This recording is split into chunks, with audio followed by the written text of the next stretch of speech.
Hello everyone. So it's been a minute since I put out any content, so a lot going on. One, I'm coming to you from my new car, which is the first I've ever owned. I've never owned a brand new car before. So got a 2025 Subaru Outback, and so far I love it. It's a good car. So I've been using it for work, and I don't know if behind me you can see that I got all my equipment in here, and so I like it because I can lay the seats down and there's a lot of cargo room to put all my stuff back there. Things are questionable right now at the national and state level. So, as everybody knows, the current administration is rather hostile toward several groups of people, including trans people.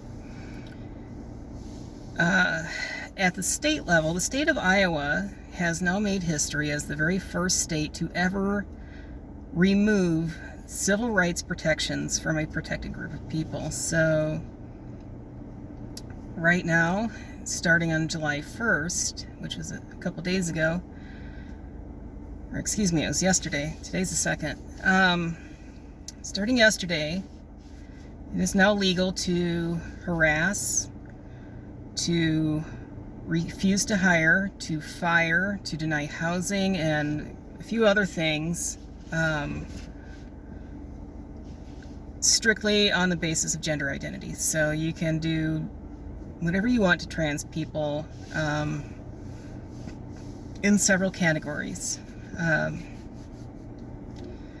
So that's pretty disheartening, especially when you take into consideration that it was primarily Christians that demanded this and voted for it and are cheering it and applauding it. I haven't been shy in recent months about my departure from Christianity and refusing to use that label for myself anymore. I think that it has become something that is atrocious and disgusting. So, it's difficult to look at people and know that they're kind of monstrous. A group of people that I once considered myself part of.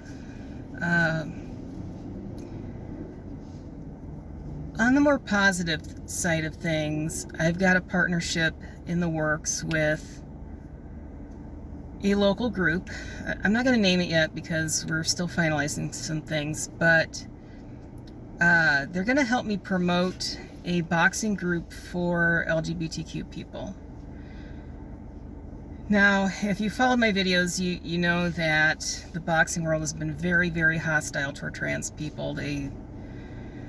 USA Boxing in particular as an organization, but even boxing as a sport, the general culture of the sport is very negative toward really any kind of queer people. If you're, gay, lesbian, bisexual, especially trans, but,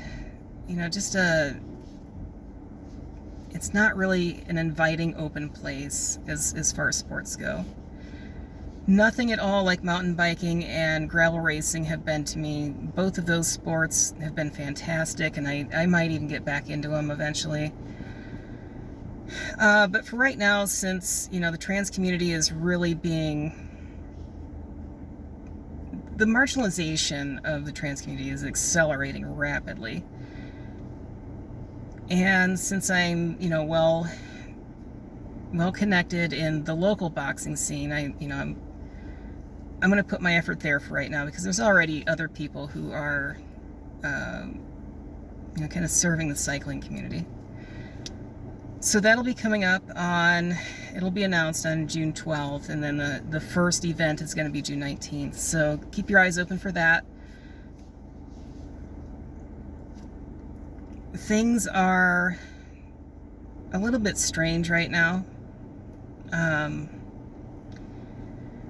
Like for work, I do capital equipment sales. So, it's fairly expensive equipment that mostly businesses buy. It's not really private individuals that buy this kind of stuff. And lots and lots of businesses are expressing interest, but like all of them are kind of pushing out everything to the end of the year. They're all like, well, like Q4, the last quarter of the year, like we might buy something. Like nobody wants to buy anything right now.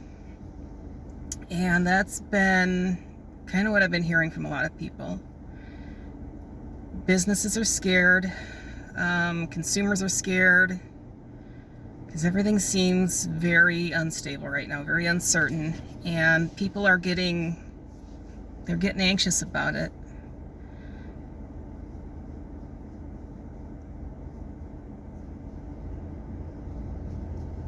I think that I'm doing better than most people when it comes to maintaining a positive attitude.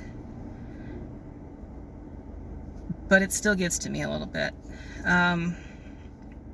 It's hard to look at what's happening in our nation and feel like there's a light at the end of the tunnel, or a pot of gold at the end of the rainbow, or whatever analogy you want to use. Because this is looking kind of dark.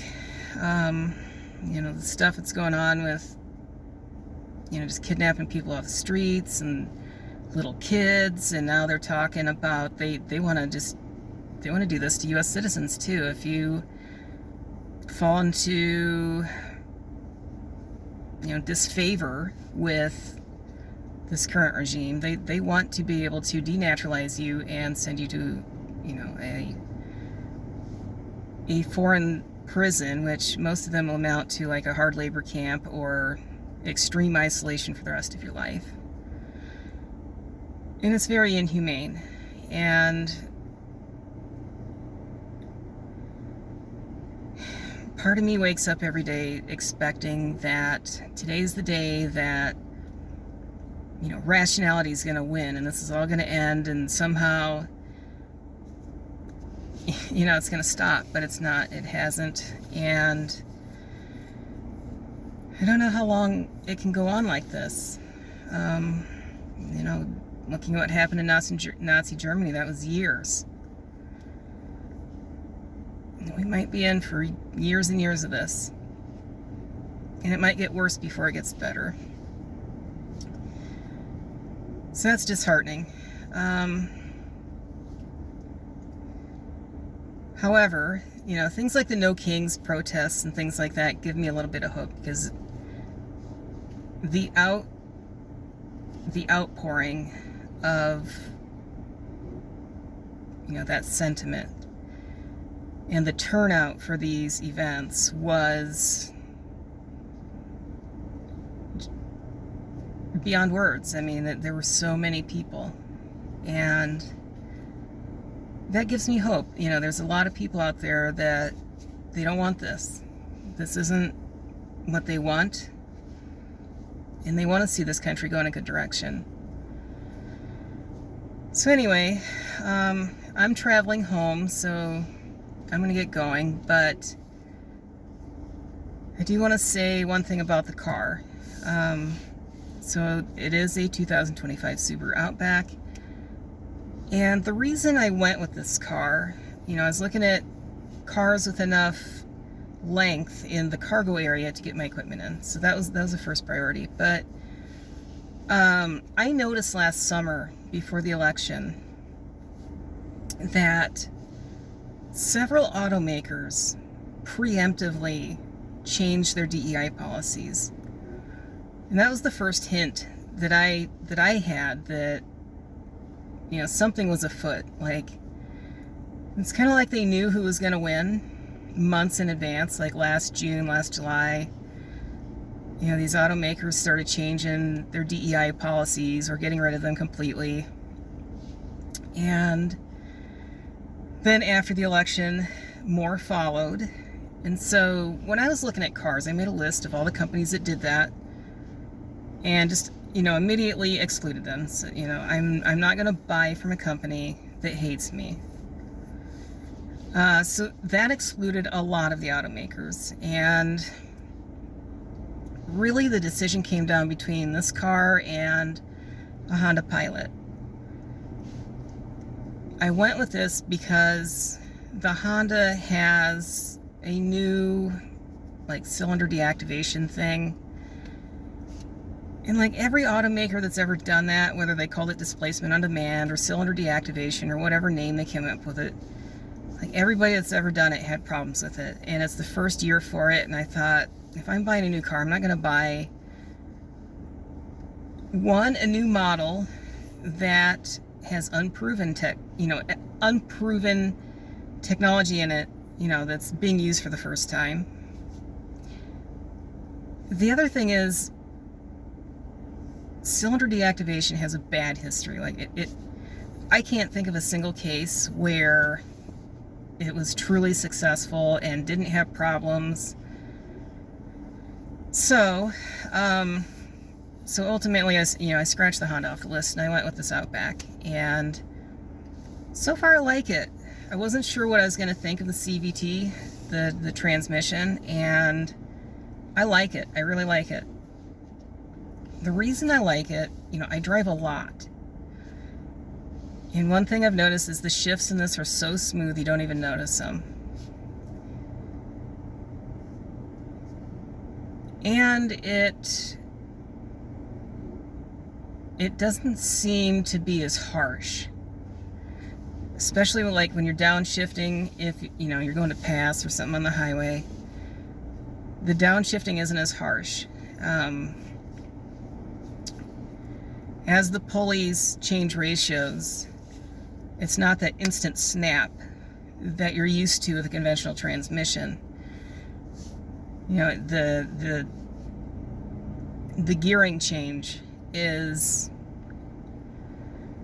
a little more subtle. It takes a little bit longer, but it's not delaying the power transfer. So it's just smoother. You don't really notice it that much.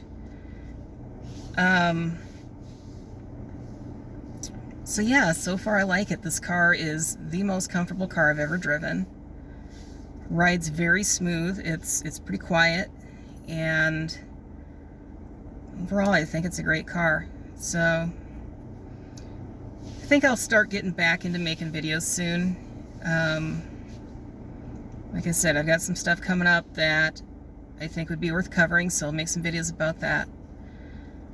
Until then, bye and stay safe.